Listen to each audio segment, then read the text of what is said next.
On one steamy August evening in 2005, Philadelphia throbbed with its characteristic late-summer bedlam, neon signs, the thump of music pouring from taverns, and the restive buzz of a city that never really slept.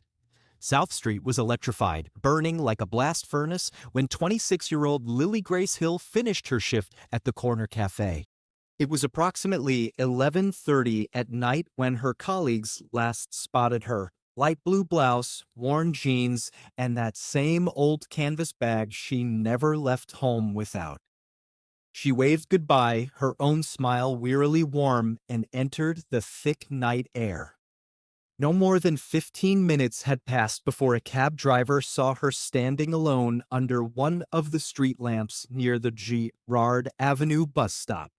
He could recall her distinctly, slender-build, brown hair pulled back, holding her bag close to her as she always did.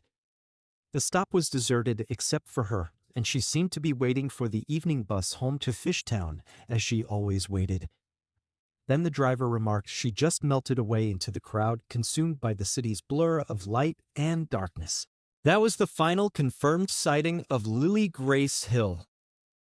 Quick note before we go on, this channel is going to be relocating soon. Take a second to subscribe to our new location, Inside True Crime. The link's down in the description below. Don't miss out on our new stories. Now, back to that night in August.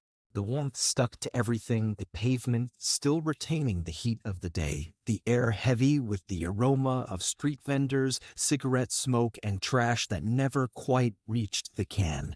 When midnight passed and Lily was nowhere to be found, the city just kept going, none the wiser that one of its citizens had vanished into thin air. By morning there was concern. At the apartment Lily shared in Fishtown, her roommate found her bed unmade, her phone on the table, drained of power. Her work clothes still hung where she had left them. Lily was responsible, punctual, not someone to just disappear without a word. When she failed to return by dawn, panic gripped everyone.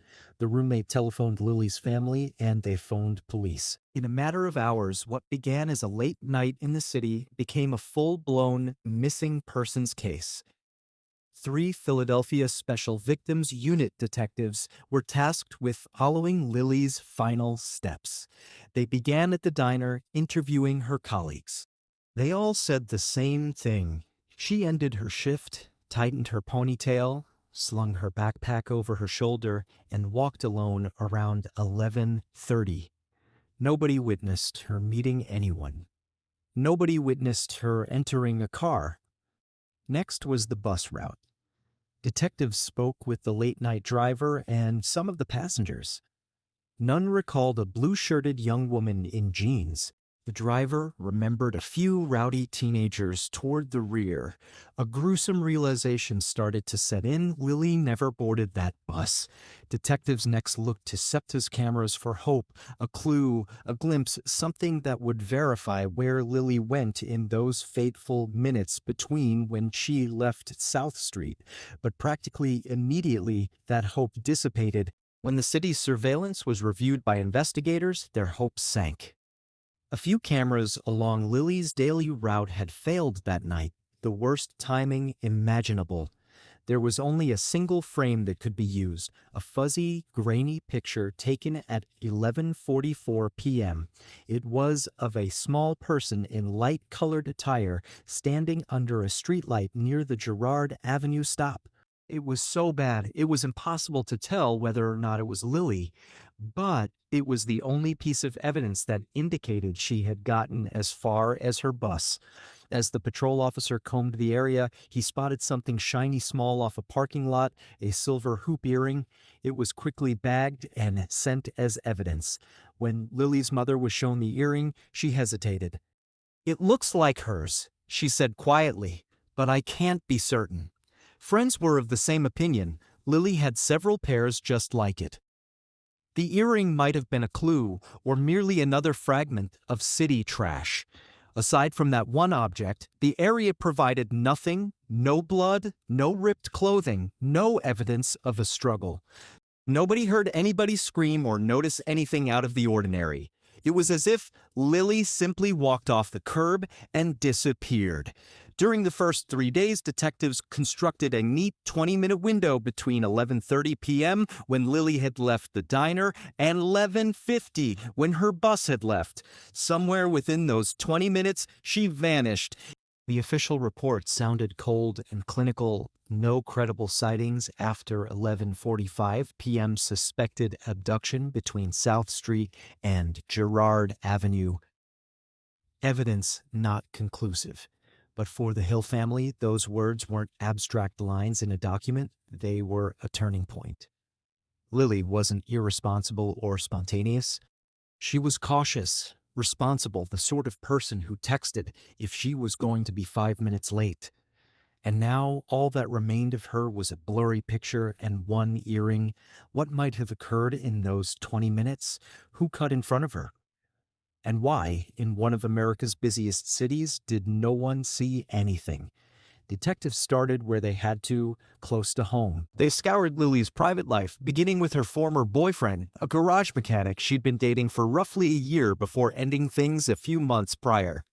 He was interviewed immediately, but his alibi checked out. Work schedules and co-workers attested he was on the night shift from 10 p.m. to 6 a.m. that evening, never leaving the garage. Then the detectives spoke with Lily's co-workers at the diner.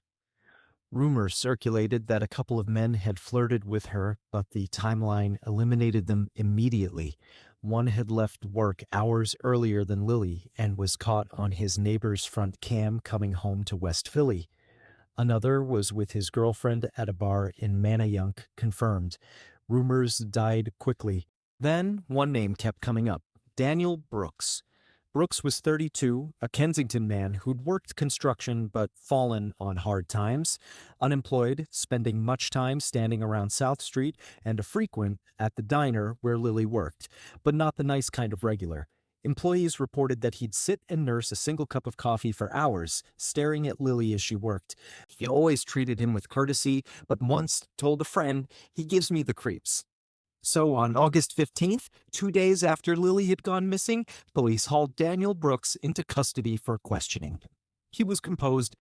Sitting in that shadowy interrogation room, he replied to every question in an even tone, saying he'd spent the night of Lily's disappearance at a bar in Camden, New Jersey. "I enjoyed going to the diner," he shrugged. "What's wrong with that?" When detectives pushed him for specifics, his tail began to weaken. The owner of the bar couldn't recall seeing him that evening. There had been a lot of people there, after all, and no cameras to back him up. But no concrete evidence placed him at Lily's side. No witnesses, no DNA, no phone records linking him to the vicinity. In internal reports, Brooks was deemed a person of interest, but nothing more. The detectives felt he had to know something, but gut feeling isn't sufficient for a warrant. And like that, the trail began to cool. Hopeful for a clue, the police experimented with something new. They brought in a canine team and used one of Lily's shirts from her apartment to provide the canines with her scent. The dogs tracked her path from the Gerard Avenue stop and into the alley adjacent to it. Detectives trailed closely behind, racing hearts. The dogs took them through the alley and toward a deserted building site, a half-built project left for years. And then, abruptly, the smell ceased. The dogs went round and round in circles, baffled, their noses raised to the air, but the scent had vanished. The verdict was grim. Lily had probably been scooped up into a vehicle there and driven off into the night. While this was going on, technicians retrieved Lily's phone records. The last signal from her Motorola flip phone was at Gerard Avenue at 11:45 p.m., timed to the taxi driver's recollection and the sole fuzzy snapshot from SEPTA's camera. Then silence. No calls, no texts. Then, in 2005, phone towers were unable to determine a user's location. But they did say one thing for sure: Lily never left Gerard Avenue with her mobile, and from that point on, she disappeared. Detectives broadened their reach, hoping new information would achieve what traditional legwork had not. They began with Lily's financial and online life. Her credit cards and bank account were inactive after August 12, 2005, no charge, withdrawal, or online transaction. Her email inbox held nothing out of the ordinary, just a few messages with friends before she disappeared. Her MySpace and AIM Messenger accounts, previously intermittently active, turned off like a switch. The verdict in the police report was succinct: no activity observed after August 12, 2005. Subject possibly incapacitated or dead. In spite of that ominous note, the search continued. Detectives searched every corner of the Gerard Avenue corridor once more: parking lots, side streets, and the vacant construction site where the canine trail had gone cold. They discovered trash, beer cans, a lighter, even a crumpled takeout container. None of it indicated Lily, however. The single earring remained their sole concrete evidence, and even that had no definite connection to her. Weeks went by. The Hill family held on to every police report, every one of them kindling a tentative hope, only to die when another tip went nowhere. Flyers were posted throughout Fishtown again, Lily's face, her soft smile underneath the words "missing, please help." Tips made their way into the tip line, but none went anywhere. Some were prank calls, vicious and useless. Others were wild speculations: a glimpse of a woman getting onto a bus in New Jersey, someone calling to say they'd seen Lily at a diner several hours north. All were dead ends. A month later, detectives were confronted with the truth they feared: there were no longer any leads. The case was disintegrating into quiet. By the summer of 2006, a year after Lily vanished, the inquiry had been down every avenue. Scores of people interviewed, all leads followed, phone records checked, witness accounts double-checked. Nothing. No body. No suspect. No resolution. That August, at an internal meeting, no further leads nailed her file. Lily Grace Hill's case was officially transferred to the cold case unit, where dozens of others languished, hoping for a miracle of science or a long-delayed confession. But as the police station emptied out, the Hill family would not let Lily disappear. Each summer, they hosted a quiet vigil at Holy Name Church in Fishtown. Candles created a gentle ring around her framed picture, Lily grinning in a summer dress, eyes full of life. The first time, almost 100 attended. The second time, a handful of dozens. Then just friends and relatives. Even the press lost interest. Initially, the Philadelphia Inquirer and Daily News featured daily updates, but when no progress was made over time, the headlines faded. By 2007, her name only in passing was included in lists of unsolved disappearances. For many, Lily's tale became simply another Philadelphia enigma, a mournful rumor from a sweltering August evening. But within the Hill household, her spirit never dissipated. Her picture remained on the living room mantel, a candle lit beside it each night. For Linda Hill, Lily's mother, that tiny flame was both solace and bane. With each passing day without resolution, the pain intensified, yet she could not release hope. Then, 13 years later, in November 2018, the unthinkable occurred. That was when city laborers were excavating just outside Pennypack Park, a huge green swath in northeast Philadelphia with ancient trails, streams, and deer. They were working to replace ancient water lines when the excavator hit something light-colored. Initially, the operator thought that it was animal bone, prevalent in the wooded park. But as more fragments appeared, the form became clear: a human skull, teeth remaining intact. The men stood frozen. One man let his shovel fall to the ground. Another dialed 911 at once. It took only 15 minutes for patrol officers to arrive, cordon off the site. The bones had been exposed around an old, abandoned sewer grate, remnants of a long-abandoned 1990s pipeline. Under the blinding glare of flashlights, the reality could no longer be denied. This wasn't a modern-day burial. The bodies had been here for years. Spread around the remains were shreds of clothing, tattered jeans that were once faded, A light blue shirt with buttons torn out and a small silver heart-shaped pendant, dented and dulled by years of age. Next to it lay a frayed canvas bag, barely intact, its zipper rusted closed. Buried in wet soil, in it were distorted pieces of plastic, perhaps old credit or identification cards. Forensic teams were called in immediately. Under portable floodlights, they sifted the dirt, bagging and tagging every fragment with precision. The cold case detectives on site exchanged uneasy glances. Someone whispered, "Jeans, blue shirt. Wasn't that what she wore?" No one wanted to say it out loud, but everyone was thinking the same thing. Lily Grace Hill. By nightfall, the Hill family got the phone call they had feared for more than 10 years. At her dining table, Linda Hill sat paralyzed as the officer delivered the words no mother ever wishes to hear. Human remains discovered in Pennypack Park. Her hands trembled. Her oldest son encircled her with his arms as her husband fixed his eyes on the floor, red and unblinking. They knew, beneath it all, that whatever lay ahead, Lily was never going to walk back through the door of that small Fishtown apartment again. The forensics crew, meanwhile, worked with meticulous attention. The entire sewer area was aglow like daytime as they painstakingly searched every square inch of ground, refusing to overlook a single bone shard. Even the smallest piece of clothing was bagged for analysis. The silver heart-shaped pendant, the only item still identifiable, was carefully stored in an evidence box numbered 06 PP20803. The rotten canvas purse was treated to conserve whatever remained inside, such as what appeared to be melted plastic cards. Each step, each finding, was recorded, signed, and dated. When the floodlights at last went out, the silence that fell over the site was oppressive. Everyone present knew if this was Lily's body, a new book was starting, a book as sad as the first one, but this time better equipped with science and 13 years of experience. By the morning, the city was abuzz. News anchors all began with the same banner: human remains found at Pennypack Park, possible link to 2005 disappearance. The Hill family's neighbors were shocked.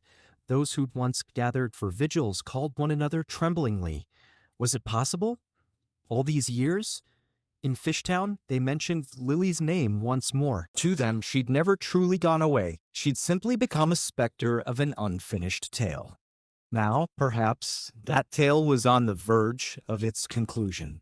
Evidence bags found their way to cold metal tables in the Philadelphia forensics lab. Technicians arranged the bones with care, photographing and numbering each. A forensic anthropologist studied the pelvis and skull, female.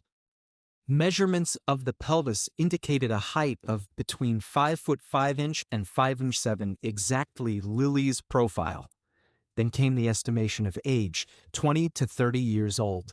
Once again, as with Lily, who had been 26 when she disappeared, the team didn't speculate. Their report remained professional. Subject likely female, 20 to 30 years old, height approximately 165 to 170 centimeters. But the possibilities were impossible to overlook. Patterns of decomposition and fabric breakdown indicated a death that happened 10 to 15 years prior. The numbers worked out perfectly. 2005 to 2018. Detectives shared silent, knowing glances, yet they required evidence. DNA. Technicians drilled into a molar and femur, removing valuable genetic material and subjecting it to CODIS, the country's database. The initial search came up empty. No previous sample was on file for comparison. The Hill family had never provided DNA previously, so the lab shelved the raw genetic information, hoping for a match. The jeans, shirt, and necklace were resealed and entered. For the time being, the goal was simple: find the woman. The first forensic report had been eerily straightforward: unknown female, 20 to 30 years, estimated date of death, 10 to 15 years ago. Manner of death, undetermined. In waiting for DNA match, a woman of Lily's age, height, and vanishing point in time. Everyone working in that lab knew it. They were more close than ever to the truth that they had been chasing in vain for 13 years. By June 2019, the verdict was in. The federal lab's DNA match was done. In a small conference room at the Philadelphia PD, detectives opened the report quietly. The outcome, positive match. Probability of relatedness, 99.99%. There it was, cold, scientific, irrefutable. The remains belonged to Lily Grace Hills. For the Hill family, the words hit with the force of a physical blow. 14 years of living in hope and heartbreak were reduced to a single page of figures. Linda Hill, Lily's mother, buried her face and cried silently. Her husband sat in stunned silence, holding their daughter's photograph as if he was reluctant to release it. Lily's brother whispered tears, "You did come home, just not the way we prayed you would." Word traveled quickly. Newspapers once again printed her name in bold. Remains found at Pennypack Park identified as missing woman from 2005. Local television reran old scenes from the early vigils, candles lined up, row upon row, crying faces, Lily's beaming portrait in between. The Fishtown community was shaken. For many, it reopened a wound they'd long tried to forget. For the Hill family, it ended the long uncertainty, but began a new kind of pain. And for the Philadelphia PD, the case was brought back to life. No longer just a missing persons file, now a murder. Detectives reopened the old files, rereading witness accounts and cross-checking phone records, zeroing in tightly on that exact 20-minute window from 11:30 to 11:50 p.m., the time Lily Grace Hill disappeared into the night. Again, her name rang out in the halls of the cold case department. This time, they were resolute. They would not allow her tale to recede back into silence. Seasoned detectives, some drawn back from retirement to advise, some fresh out of training, rallied around the case with a single common feeling: if they did not uncover answers, then justice for Lily could disappear forever. They started by reviewing witness accounts again with new eyes. One piece of information from the past files jumped out. In 2005, a woman reported to police that she had seen Lily at the Gerard Avenue bus stop at midnight having a conversation with a tall, dark-clad man. At the time of filing the complaint but waiting, the witness couldn't recall the man's face, and there were several broken cameras along the route. Today, with the timing of the phone signal, the blurry 11:44 p.m. camera frame, and the recently uncovered remains, that fuzzy recollection gained new significance. The list of suspects was reopened. The alibi for the ex-boyfriend remained. The majority of coworkers were cleared by timeline analysis. But one name quieted the room: Daniel Brooks. He'd been categorized as a person of interest back in 2005, the guy who hung around the diner, stared at Lily for hours, and made her uneasy. She had said to a friend, "He makes me nervous." At the time detectives had interviewed him, he said he was at a Camden bar that evening, but no one could verify it. With no physical evidence, no witnesses, and no DNA, they'd had to let it go. Now, these old notes were interpreted differently. One line from a 2005 file stated, "Subject denies knowing Lily outside of diner." Claimed Camden bar alibi unverified. They had underscored it. Brooks also exhibited an alarming pattern: a 2003 fine for following a worker at a convenience store and a 2004 complaint about him staring at young women from his neighbor. At the time, these incidents were considered trivial, but collectively they presented an alarming picture. The cold case unit homed in on Brooks. On one of their whiteboards, they charted the critical window 11:30 to 11:50 p.m., August 12, 2005, and tacked up each fragment of the puzzle: the fuzzy 11:44 camera shot, the witness who had seen Lily with a man, the ping of the phone ending at Gerard Avenue, and Brooks's inconsistent, uncorroborated alibi. A seasoned detective examined Brooks' aged picture and muttered softly, "We lost him for 14 years. Time to begin again." The room was quiet, then came alive with resolve. The case was officially reopened with Daniel Brooks as the focal point, but detectives recognized intuition would not be enough. They required hard evidence. Luckily, things found at Pennypack Park back in 2018 remained intact. Tattered light blue shirts, faded jeans, a dented silver heart necklace, and a rotted canvas bag kept neatly on shelves in climate-controlled evidence storage, waiting for the day that technology could reveal more. They had more advanced tools this time. Forensics spread Lily's blue shirt out on a stainless steel surface and ran it under intense light. New fluorescence methods picked up pale biological traces on the collar and left shoulder, traces too pale to be detected in 2005. Next-generation DNA extraction kits were used by technicians to retrieve epithelial cells that were appropriate for testing. The bag and the necklace were also sampled. The necklace had no discernible DNA, the bag only provided fragments of plastic, but those were retained for future study. The shirt, though, provided the material they needed. That sample was sent by investigators to Parabon Nanolabs, a genetic genealogy leader.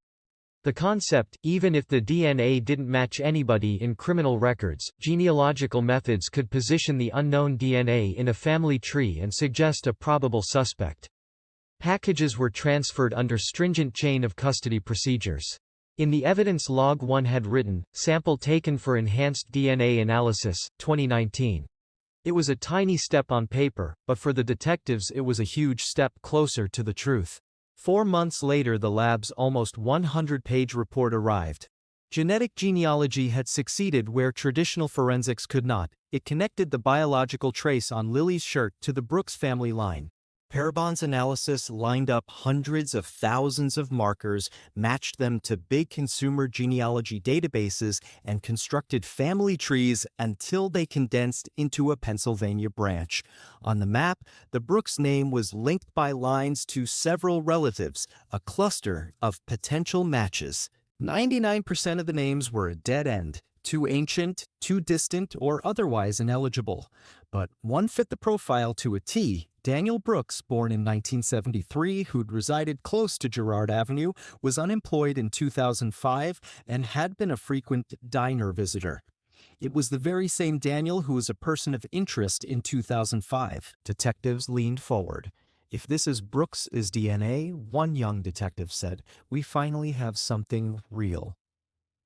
But the lead detective held up a warning finger.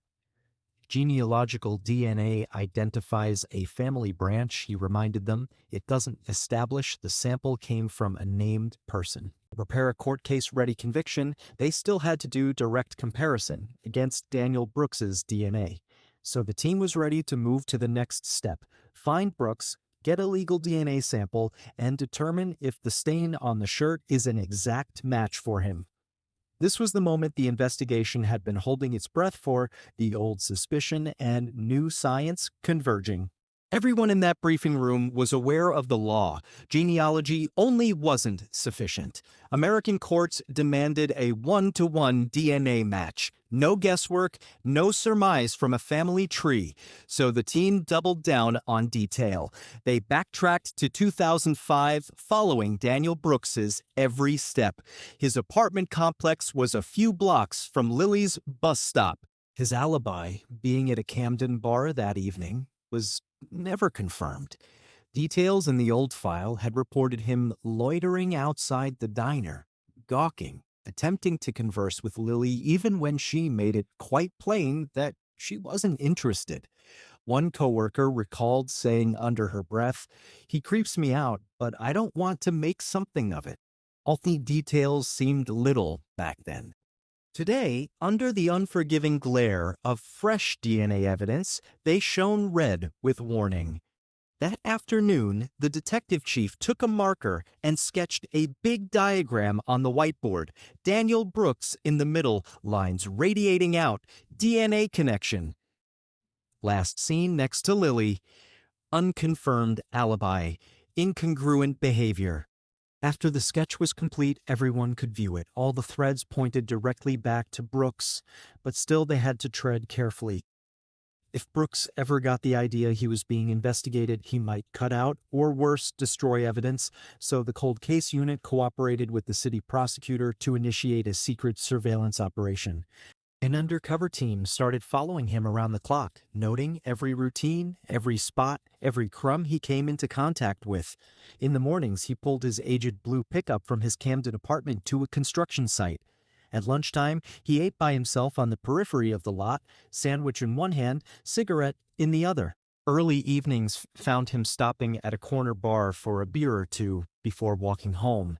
Weekends, he commuted to southern New Jersey to see his elderly mother, always stopping for groceries along the way. To neighbors, Daniel Brooks was simply a quiet, middle-aged man who kept to himself, paid rent on time, curtains always drawn, nothing out of the ordinary. But to detectives, that silence, that deliberate, withdrawn ritual seemed the perfect cover. The plan's objective was obvious: get his DNA. Under American law, if a suspect throws something away in a public area, it's fair game. So the team waited. On one sticky evening, Brooks walked out of his habit bar, finished a beer, and flipped the discarded can into a trash can and a cigarette butt. Within a few minutes, an undercover police officer, dressed as a sanitation worker, picked up the bag, sealed it, and noted the date and time. During the next few days, they gathered more: a wrapper from a half-eaten sandwich, a coffee cup, another beer can from his work site. Each piece was sealed, marked, and witnessed. The chain of custody was tighter than a drum.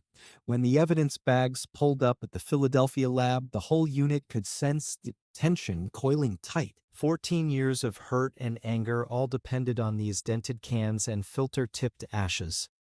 If the DNA is a match, one of the young detectives breathed, it's over. He's finished. No one answered. They just looked at the evidence in silence. Sterile glove technicians opened each bag under intense lab light. Each cigarette butt was put in a clean container. Each can swabbed for DNA. The room was stilly except for the whir of machines and the soft click of gloves against glass. 3 long days passed, and the results came. The DNA on Lily Grace Hill's blue top, embalmed since 2005 until science caught up, matched the DNA from Daniel Brooks's abandoned cigarette. 14 years since Lily disappeared into a Philadelphia evening, her case finally had a name to go along with it. The DNA results came back absolutely conclusively. Not a possible relative, not a partial connection, but a complete, unadulterated match. The report told different: a 1 in 6.8 trillion possibility that anyone but Daniel Brooks might have left behind that DNA. Statistically inconceivable. In all the billions of humanity on the planet, it identified one man. As the lead detective read the report out loud, the room fell silent. You could practically hear the air shift. Then he locked eyes with them, his tone low but firm. "We've got him." For an instant, no one said a word. Then a soft wave broke over them. Relief, outrage, grief, and something more. The pain of realizing Lily's parents had been correct all along. This was no longer a guess. This was evidence, scientific, ultimate, and watertight. The detectives double-checked it all. The garbage can where Brooks had thrown away the materials, the time-stamped photographs, the evidence log. The chain of custody link in every place was strong enough to hold up in court. As they reopened Brooks's old case file, his tale flooded back. The man who used to dawdle too long at Lily's diner, who didn't accept no easily, now forever linked to her final moments by science. A detective murmured, nearly to himself. He lived openly for 14 years while she rested in the cold dirt. The words settled in the air. In a matter of hours, the report hit the Philadelphia District Attorney's desk. The prosecutor riffled through the pages, face set.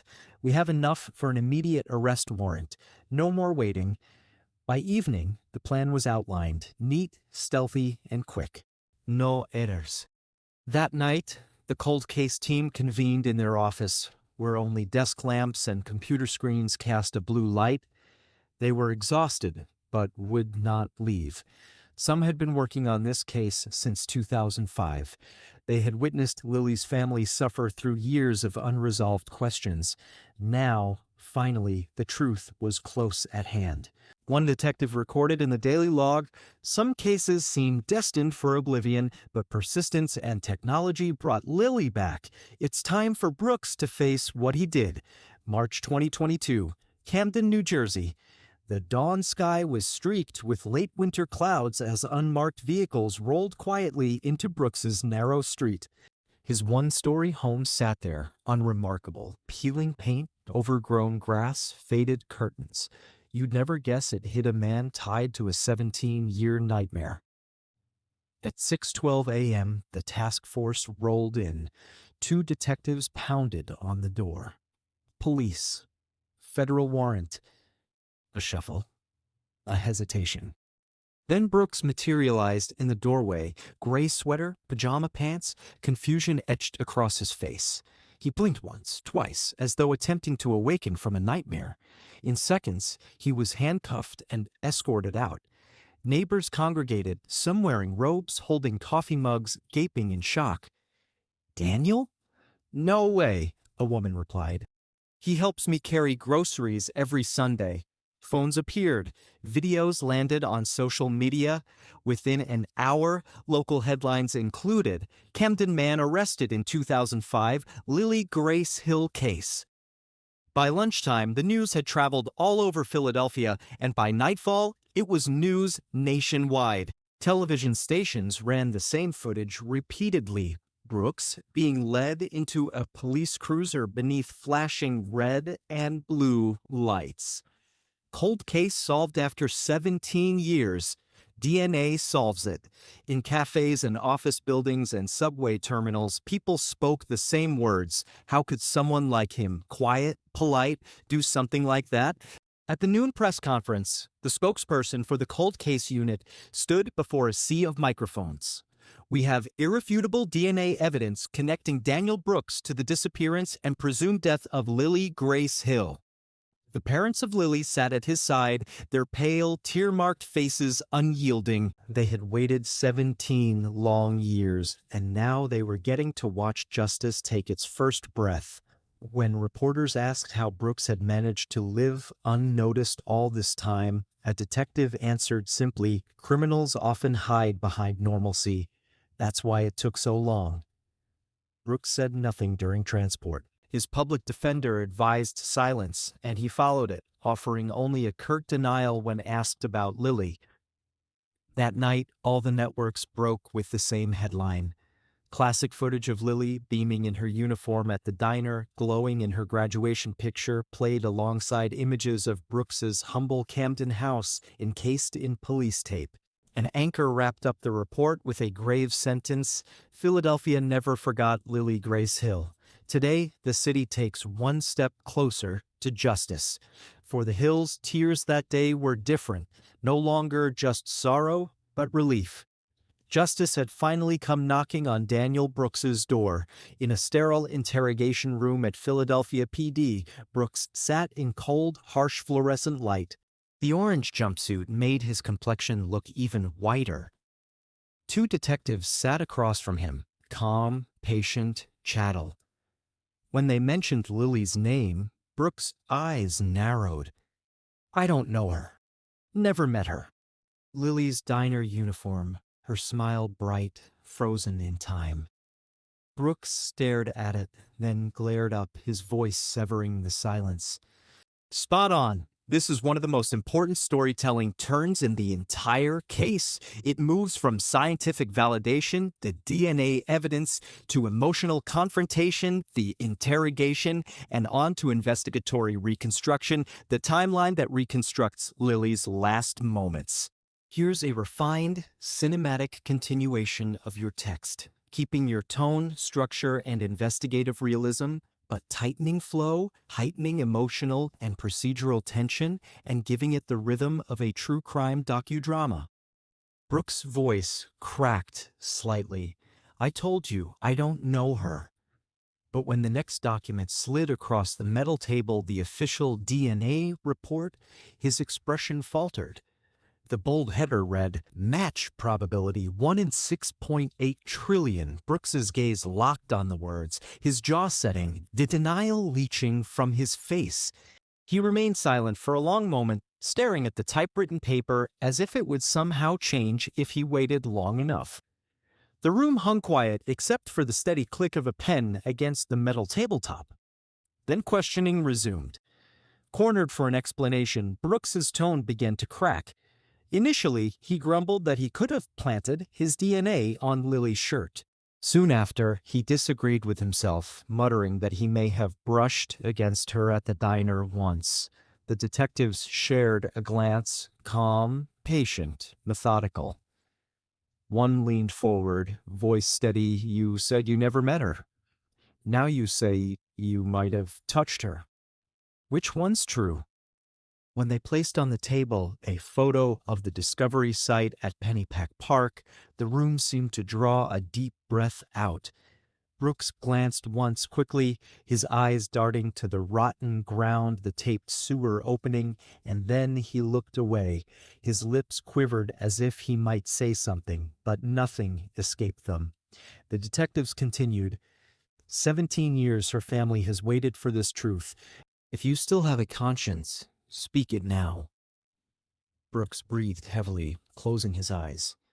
For the remainder of the session, he hardly spoke. Scraps, contradictions, half-baked alibis. When questioned as to where he was on August 12, 2005, at first he said he was at home. Then altered it, said he was assisting a friend with odd jobs. Police verified both accounts. Neither panned out. By the time the interrogation was over, detectives had penned pages of notes. Although Brooks never admitted anything, his response to the DNA and his contradictory statements spoke volumes to them. The last sentence in the report was brief but effective, subject visibly shaken upon DNA disclosure. Statements inconsistent, credibility compromised. It wasn't merely paperwork. It was the first heartbreak in Daniel Brooks's wall of denial and another step toward justice for Lily Grace Hill. Over the next several weeks, the cold case unit changed direction. The confession may never be forthcoming, but the evidence, if pieced together cogently, could be enough. Within a windowless conference room, detectives lay out papers across the table. Aged witness statements, photographs, traffic maps, and new forensic reports. The whiteboard covered with times, arrows, and names. It started on a Friday night with Lily's last shift working at the South Street Diner. Her coworkers remembered she punched out at about 11:30 p.m., smiling, exhausted, in her classic blue uniform blouse, faded jeans, silver necklace, and beat-up canvas bag. She exited out the side door, walking toward the Gerard Avenue bus stop, her normal course home. It was a 10 to 12-minute walk, flickering streetlights, shuttered shops, muffled music drifting out of a faraway bar. At 11:45 p.m., a taxi driver recalled driving past the stop and seeing Lily all alone, steady, waiting. That is the last confirmed sighting.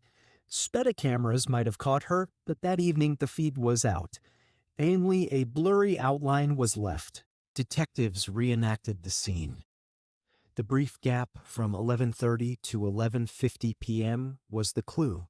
Past reports put Daniel Brooks, then 32 and unemployed, often loitering near the spot where the diner stood.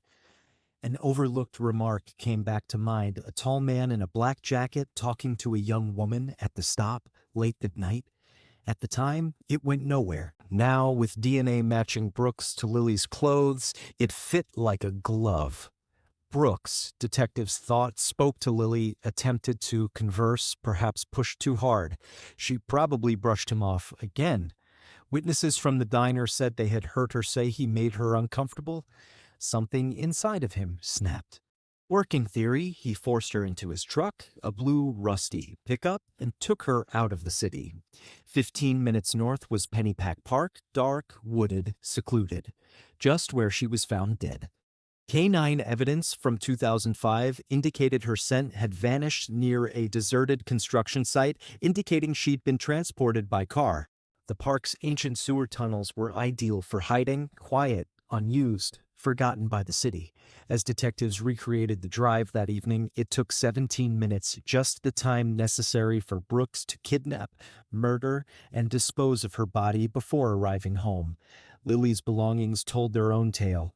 Her bag, jewelry, and clothing were all in one piece, eliminating robbery. This wasn't theft. It was personal. Brooks's old album verified a pattern: unwanted overtures, explosive temper, short fixations on women who had turned him down. The motive fit: violence after rejection. Lily's phone last rang out close to Gerard Avenue at 11:47 p.m., and that was it. No other signals, no calls, texts, transactions ever again. At the end of the reconstruction, the whiteboard resembled less a theory and more a timeline etched in stone. Lily exits diner, 11:30 p.m., spotted at bus stop, 11:45, kidnapped, 11:50, concealed before dawn. The pieces at last fell into place, scientifically, geographically, psychologically.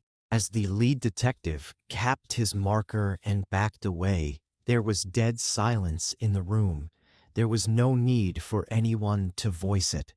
And for the Hill family, after 17 long years of lingering uncertainty, they were soon going to be told that truth, finally whole. Detectives had almost closed the circle on the Lily Grace Hill case when one final piece of the puzzle emerged: an old, forgotten witness statement from 2005. It was from Margaret Lewis, a nurse who had lived close to the Gerard Avenue bus stop at the time.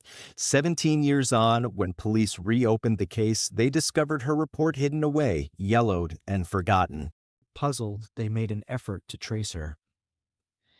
Now retired and living quietly in suburban Philadelphia, Margaret was surprised to see detectives at her door. "I thought you'd forgotten all about that night," she said, ushering them into her cozy living room. As she talked, the recollection returned in vivid detail. It was hot, really quiet. "I heard voices raised, saw a young woman, jeans, light blouse, attempting to step back while a tall fellow stood in her way. He leaned into her, arguing. I assumed it was a couple having a fight, but when I heard the next day that a girl had been taken, I knew it was her.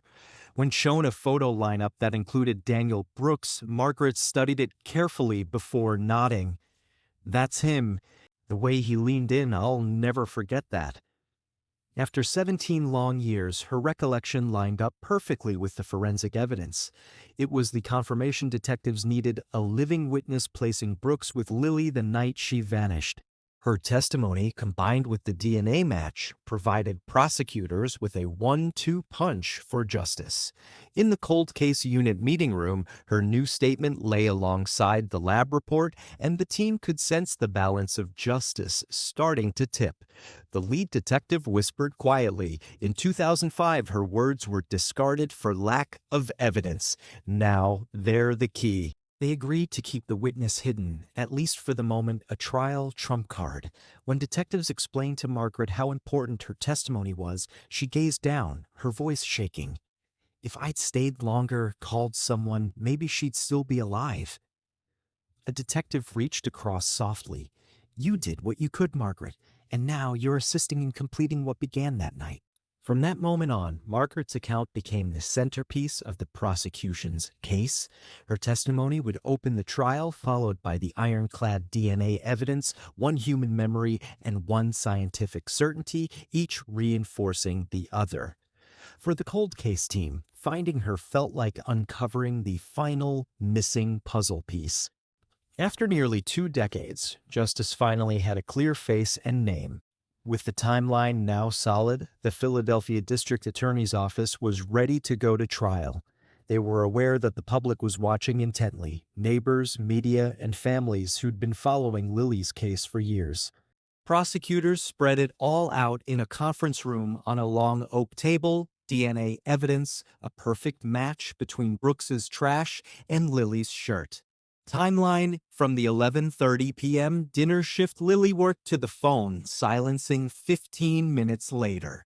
Physical evidence: jeans, blue shirt, silver necklace, and bag. found whole after 14 years. Piece by piece, the story fell together without any room for doubt. They expected Brooks's defenses. If he declared Lily went willingly with him, Margaret's testimony proved different. Lily was fighting. If he told them it was an accident, prosecutors would highlight the fact that her body had been concealed for more than a decade, something no innocent man would ever do. And if his attorneys launched attacks at the DNA, they'd produce a clear chain of custody, from the trash pickup to testing in the lab, demonstrating nothing could have been planted or altered. During group meetings, the chief prosecutor was quick to remind everyone, we're not prosecuting a man, we're restoring faith to a community that's waited 17 years. When that jury looks over at Linda Hill, we want them to know she's waited long enough. Following months of preparation, they indicted Daniel Brooks on a first-degree murder charge using the charges of intent and concealment. When the Hills family was summoned to the prosecutor's office to learn the news, Linda clutched her son's hand as the phrase first-degree murder was read to them. Tears streamed down her face, relief and sadness mixed together. All these years, she whispered, she's finally shielded by truth. The news broke that night on every Philadelphia newspaper and news site. Daniel Brooks indicted for the 2005 murder of Lily Grace Hill.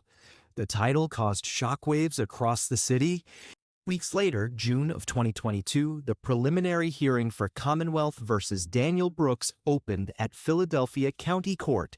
The courtroom was filled, reporters shoulder to shoulder, the public crowding the hallways, and the Hill family seated somberly in the front row. The prosecutor stepped forward confidently. We have a full DNA match between Daniel Brooks and the victim's clothing. We have a witness who observed them in each other's company, and we have a timeline with no possible space for anyone else. The words hung there.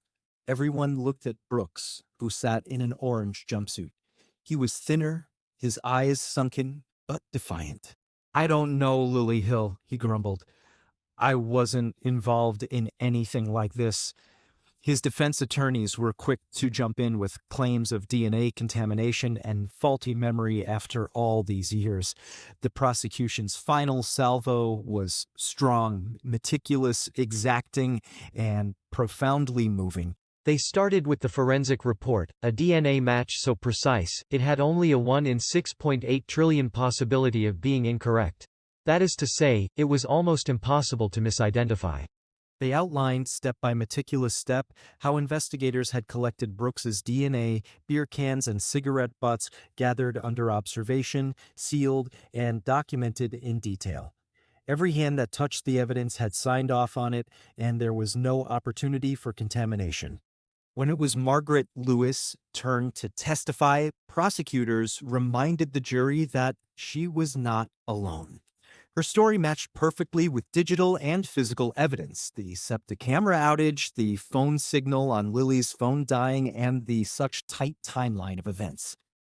Next was one of the most poignant moments of the trial. The Hill family was called to testify.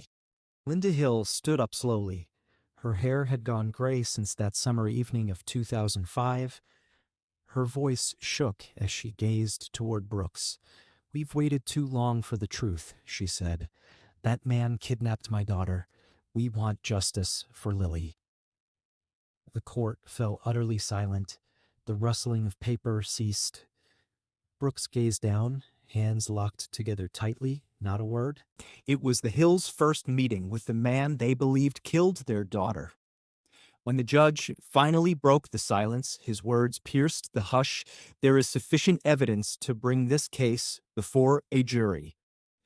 The gavel hit, resonating like a bell throughout the crowded courtroom. For the Hill family, it was the ring of long-sought hope.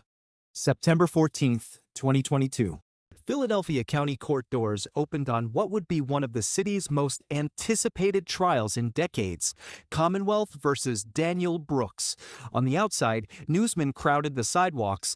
Within, citizens packed into every seat available. For the past 17 years, the city had endured unanswered questions. Today, they were going to know the truth. The defense began first. Brooks's lawyer strode before the jury, voice firm. "Ladies and gentlemen, we're dealing with fabric buried for more than a decade," he said. "DNA can deteriorate, can be contaminated, even planted. You cannot convict a man on faint traces of cells." He pounded repeatedly at the concept of reasonable doubt. But prosecutors were prepared. They subpoenaed a forensic genealogy expert from Parabon Nanolabs, one of the country's top DNA analysis firms. She wore a white lab coat. As she testified matter-of-factly, "We matched over 700,000 genetic markers and constructed a three-generation family tree.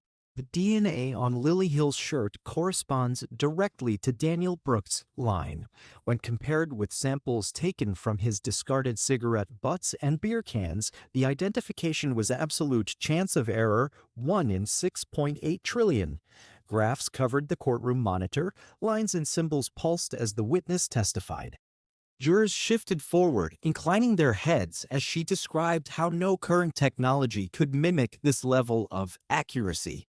Prosecutors then presented a shock witness, Thomas Green, an old colleague of Brooks from his days working on construction sites. He took a step forward, anxious but resolute. "In 2007, he recounted, "we were partying in a garage when Brooks remarked something that has tormented me to this day. He said, 'I did something awful back in 2005. I made a girl vanish.'" Green acknowledged he'd discounted it then, assuming Brooks was just intoxicated. But when he witnessed the arrest of Brooks years down the line, he couldn't remain quiet. The defense attempted to shred his testimony to pieces, labeling it inconsistent, self-serving, but prosecutors connected his statement to the DNA and timeline, and collectively the image became irrefutable. For days, both sides clashed. The prosecution led the jury through each step of that night in August: Lily's departure from the diner, Brooks's encounter with her, the kidnapping, and the ultimate hiding place in Pennypack Park. Photos, maps, and phone records brought the past to life. The defense struggled to sow seeds of doubt. Perhaps it was an accident. Perhaps she went voluntarily. Perhaps the DNA was crossed. Every argument, however, was countered with good science and hard data. After closing arguments, the jury was excused to deliberate. In that cramped, windowless room, the atmosphere was thick, like you could hear heartbeats, one juror recalled later. Some stalled at first. Could Green's memory be faulty? Could DNA ever really be perfect? But as they sat there going over the evidence, the charts, the timelines, the chain of custody reports, it all clicked. There was only one plausible conclusion. One juror at last whispered, 17 years of waiting. It's time to give that girl justice." Heads nodded. Ballots were passed around. Silence settled once more. The verdict was unanimous. When the jury came back into the courtroom 3 days later, the room was charged. Every seat was taken. The Hill family was seated in the front row, Linda holding her son's hand, hardly breathing. The foreperson rose and enunciated, "We find the defendant, Daniel Brooks, guilty of first-degree murder." Linda wept uncontrollably, holding her son as Brooks remained still, eyes empty. The gavel of the judge came down once again, life without parole. Sobbing and gasps filled the air. The Hills cried softly, embracing each other as reporters dashed out to deliver the news. Outside, the front pages burned across Philadelphia. After 17 years, justice for Lily Grace Hill. That evening, the city breathed a little easier. In Fishtown, where Lily had spent her childhood, her yearly vigil evolved into something else. No longer candles of sorrow, but candles of triumph. Other families of missing loved ones participated, gaining strength from Lily's tale. Detectives also pondered what the case represented. At forensic seminars, it became the benchmark of how contemporary DNA technology and determination can solve even the chilliest cases.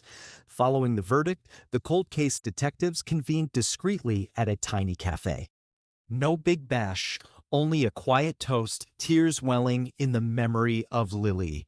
And on her grave, white flowers were placed with a message, "Justice has come. You are not forgotten."